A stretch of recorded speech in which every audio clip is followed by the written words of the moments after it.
Ngening galang Iwan aglar pandan muncar tinon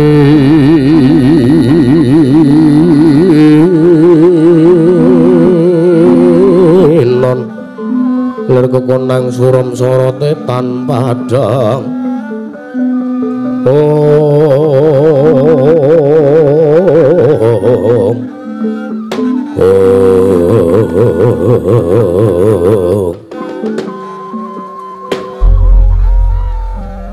jagat dewa Bathara Yayi Prabu Puntadewa kula nuwun sewu kula kama mantun langkung rumiyin matur kalawan ngersa jengandika Yayi Prabu Darma Kusuma ing Ngamarta Yayi Prabu dinten sakmenika paduka ndamel kaget penggalipun ingkang Raka Indrawati krana paduka ambayongi dhumateng piswanipun ingkang Raka Indrawati tedhak wonten ing Praja Ngamarta.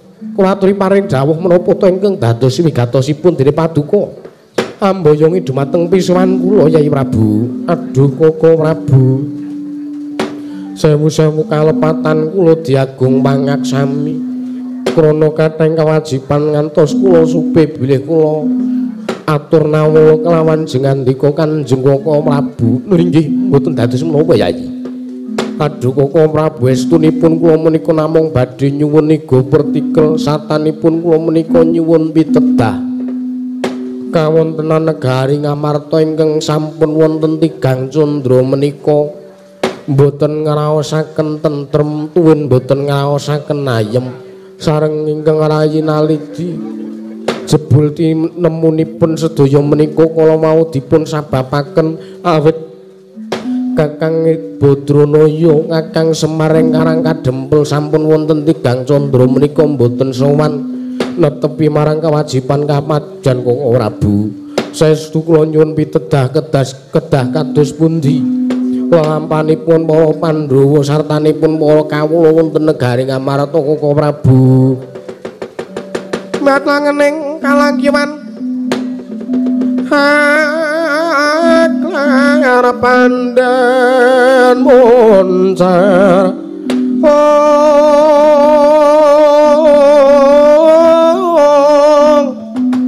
tinon leka konang surem sorote tanpa padang gasor lan pacaring monameng gegono dasaring mangsa katiga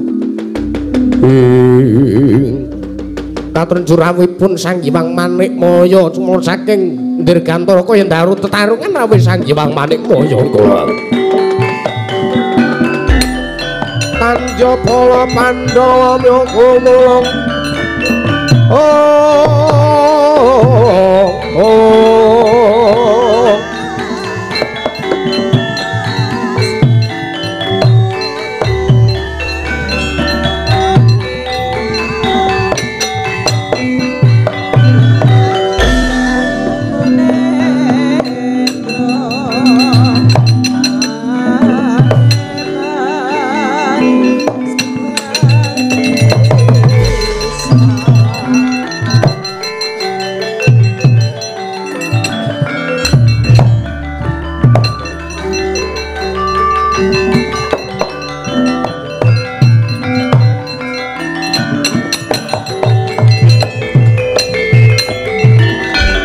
Panjabala Pandhawa myok gumulung mangung siring sata Kurawa.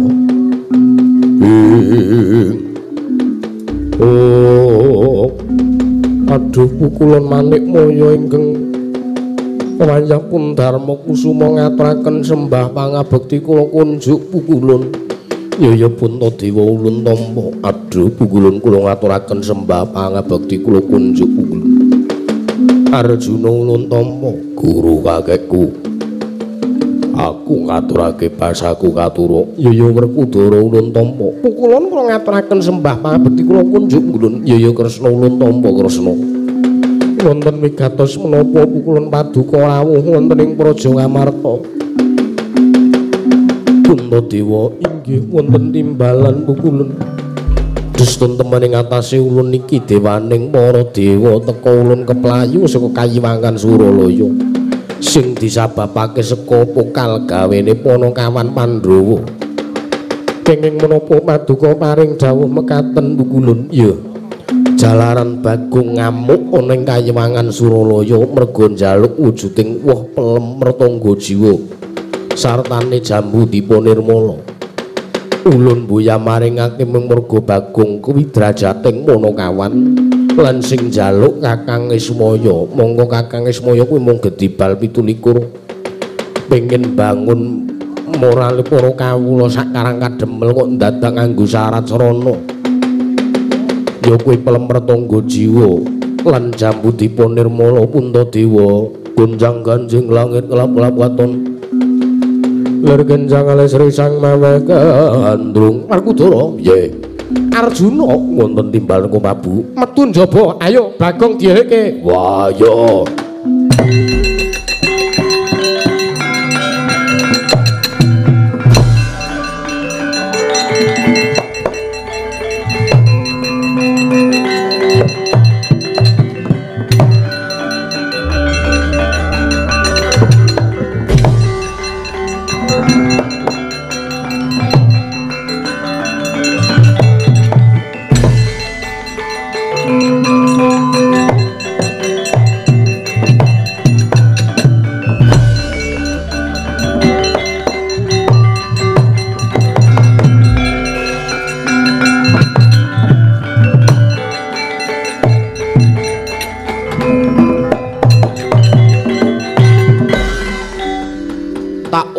tak uyak.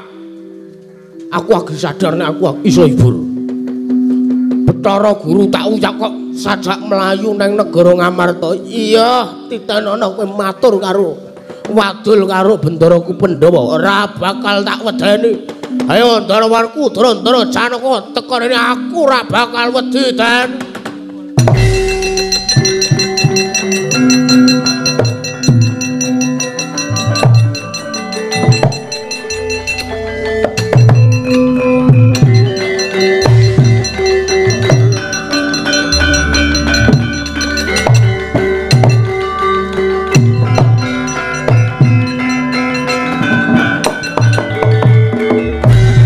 Gonceng langit kelap-kelap katon lir genjang alis risang maweh gandrung sabaran katulu kermoyak mayik saking tias balewur menungso ora tatanan wani ngrusak kayangan. Aku lawani merga enten dasare apa? Bapak niku Kakangne Bathara Guru, bapak niku Bathara dosen. Bapak niku duwe gegayuhan pengen bangun morale para kawula sak negara Ngamarta. Lah kula menika ingkang minangka duta pangelawung. Duta utusan pangelawung Rajapati sapa sing tungganing pati? Ora sida, Dik. Kula minangka duta utusan saking Bapak nyuwunaken syarat-syarananipun supados arancak anggenipun Bapak mbangun moralipun para kawula sanegara Ngamarta sumramboten karang kadempel kanthi sarasrane nggih menika pelem pertangga jiwa. Ning kowe wis kelewat pakartimu, kelewat kula teng pundi? Kowe wani gawe wiranging pikulun Manik Maya. Lah ben Aku ana anu ya ora gelem anu kaya ngono ora. Mila ta Bagong kita kowe gelem leren apa ora? Mboten. Kita sapa ora padake. Sampeyan kudu dewa kita. Mila dalah kowe gelem leren apa ora? Ora kesel kula. Kon leren wis ora kesel kon leren. Kowe gelem eling apa ora? Apa dikira sampean kula lagi ora eling, kula lagi ra kelingan? Mboten, ndak bisa seperti itu. Pokoke kula nyuwun tulung sampean aja ndrekke Bathara Guru. Nggih. Lek pancen ra gelem meneh kujune mlempet tangga jiwa. Obra-abri dhewe tak tegore dhewe wite. Wah, Bagong Citan. Ora gelem leren aku sing mentolo karo kowe. Monggo najeng mentolo kalih kula, Den. Wah, ora minggat lakon tak jangkah kowe.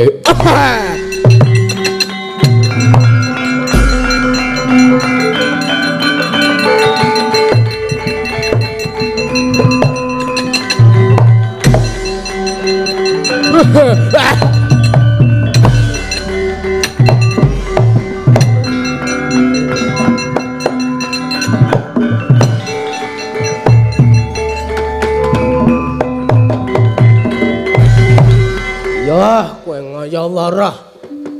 Awas kowe. Iki ning perapatan aku menggok ngiwa, kowe menggok nengen. Jar iso nglaku. Iki ora tak omongke bapak mesra ora bakal iso kalah kowe wong loro awas.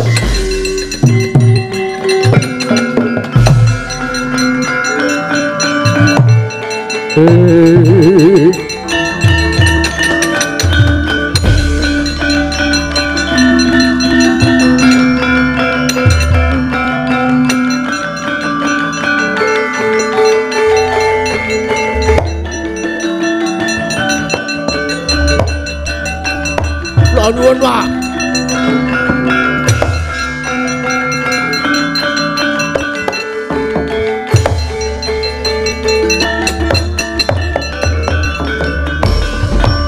Mareka den mrayetna semuriris eka bali. Piye Bagong kowe kok gedabikan ento apa ora wae pleme? Wah, jan Bathara Guru tak juki malah semaya. Wedi banget kaya wong ditagih hutange. Malah lapor karo Ndara Werkudara karo Bendara para Pandhawa. Saiki aku diuyak-uyak Ndara Werkudara, tak tandangane le.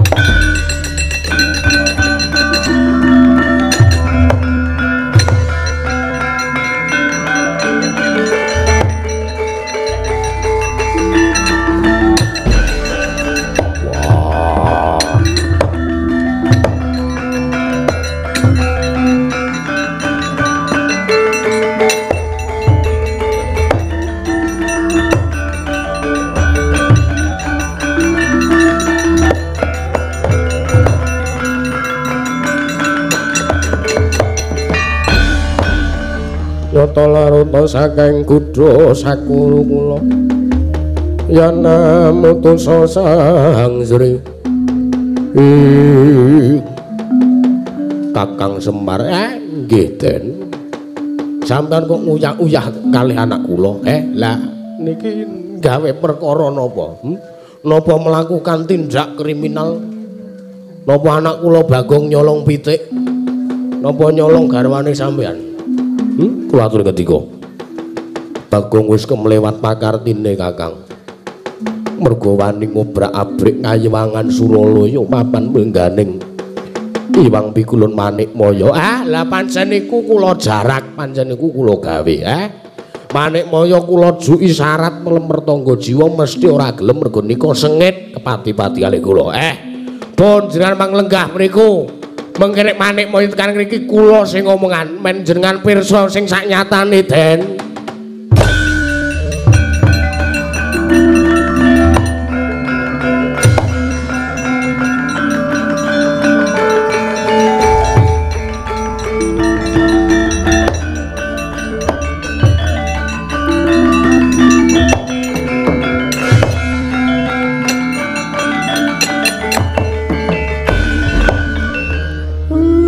Wisnu arep ngomong Wisnu dengkulmu.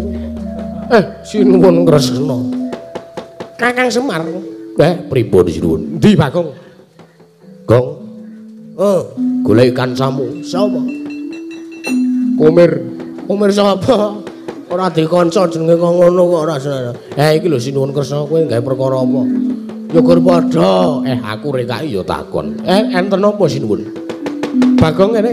Lajeng pripun? Wani ngrusak kayangan Suralaya. Niku sing ngakon kula. Lho. Nek ngono kowe bakal nampa pidana saka Iwang Pikulun maneh. Kon midana kula nek pancen wani, Den.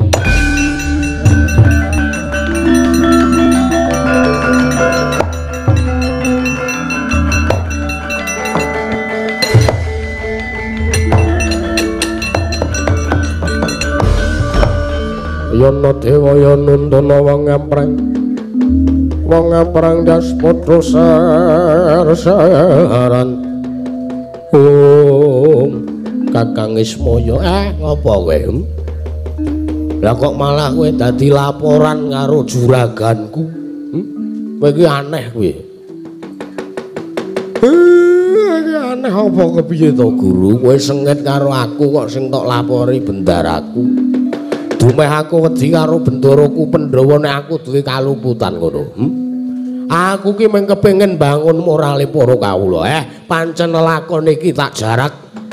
Aku kepengin banerke mituruti para kawula sak negara Amarta. Kuwi ora tak nggo mukti dhewe. Mikira. Bagong iki gur srana duta. Lah kok kowe Bagong njaluk wujude Pelemmertangga jiwa karo Jambudipun Nirmala kok ora tok wenehke mongko kowe wis cetha ngerti nek sing ngangkon Bagong ki aku. Inggih, ora inggih kowe. Ayo wangsulan. Inggih, Kakang. Ayo. Senengane kok sok nyenggara macan karo Semar wae. Mbok sengit ki mbok wis ora sah gawe perkara werna-werna barang. Ayo wenehno wujude Pelemmertangga jiwa. Inggih Kakang kula nyuwun pangapunten. Kowe rasa dadak njaluk ngapura wis tak ngapura wingi-wingi manik maya. Inggih Kakang. Rasa suwe-suwe kene tak jaluk wujude Pelemmertangga jiwa gage bakal tak nggo syarat srana. Nggonku mulyake kawula sak negara Amarta Bathara Guru. Inggih Kakang kula aturi nampi Kakang.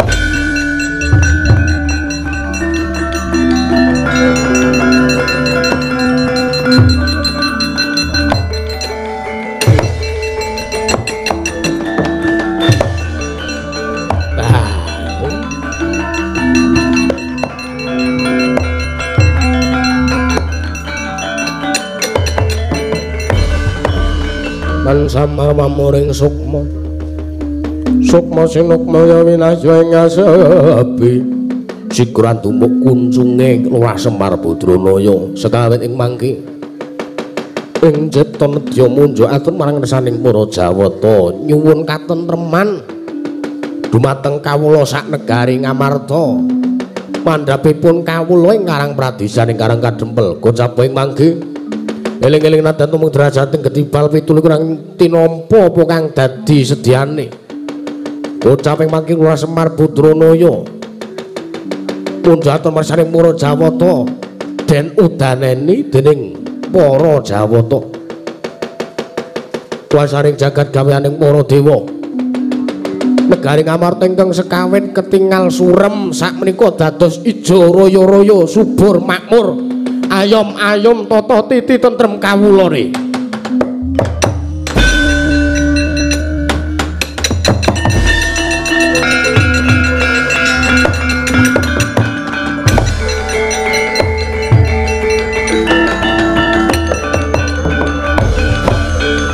Pun rampung Den. Pun rampung kewajiban kula ngemong para kawula sak negara Amarta. Iya Kakang Semar. Nggih. Ning kula nyuwun tulung retu sing enten Karang Kadempel kula nyuwun tulung disingkiri nggih Den. Iya Kakang Semar.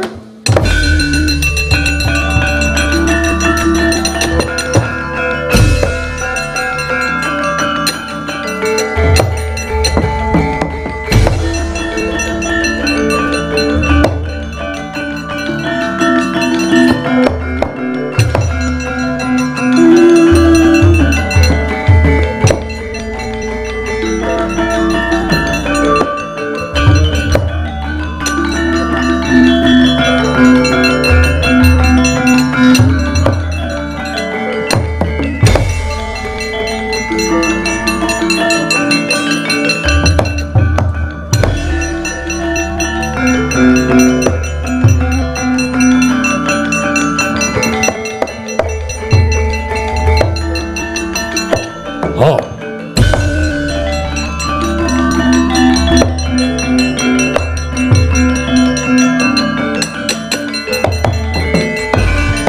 Werkudara Arta Marmaya. Ayo kowe ora nrimake lelakone para pendro, ora nrimake lakone Semar Blakasuta ora. Ayo Semar kene tak boyong. Bakal tak nggo syarat srana. Waluyaning Praja Ngastina. Yo tampan ana Semar. Oh. Oh. Oh. Oh. Oh. Duh, duh.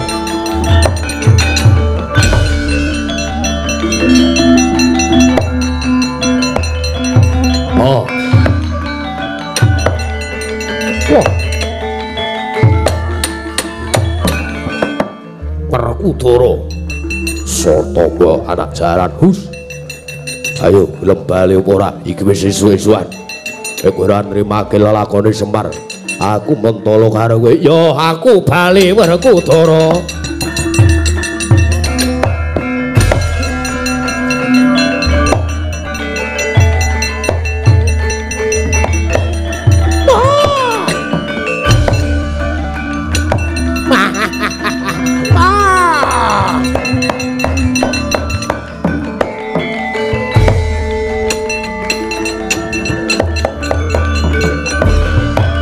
Ayo, arep ngopo kowe mesti arep ngundurke karo aku? Ndak bisa, ndak bisa.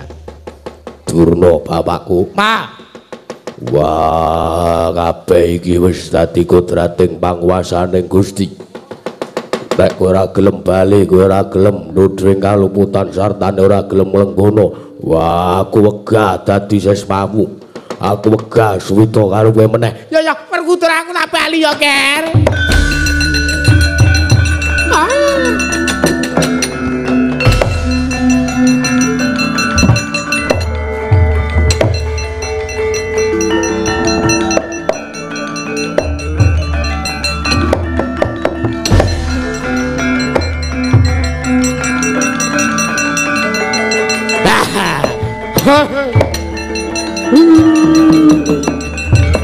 Edan Kakang Semar.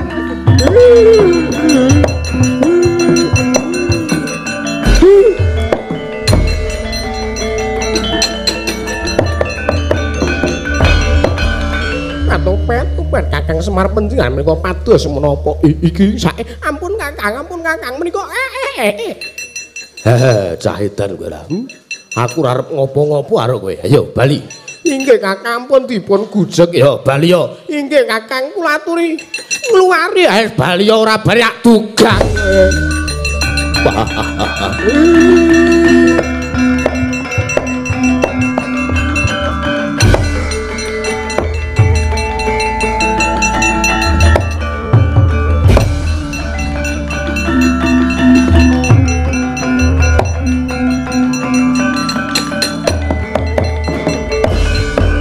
Arsa madange jagat tuk mungop-mungop aneh sampun saking ukir marep baban sumerat neng soroteng sorya mekolan kunong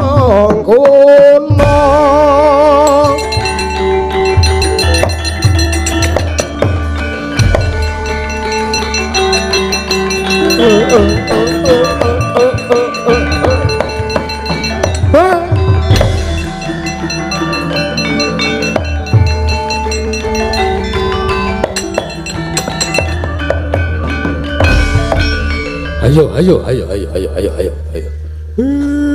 Sampean ki tuman ora. Biasane ming pisan kok saiki nganti ping pindho. Ora edan. Mboten kula ming ngomong kok, kula ming gumun kok biasane. Biasane pisan kok iki pindho. Biasane pisan wis marai gelo. Mergo ora kompak. Wah, dirampungi ora ngleceh. Siap. Suradira jayaning kang arep kaping Darmastudi ya. Matur sembah nuwun den nyuwun mangapunten sedaya kaluputan kula sak rombongan dalu menika mbok bilih kathah. Ukara sarta tata krama ingkang keladuk. Kula sak rombongan nyuwun mangapunten. Ya.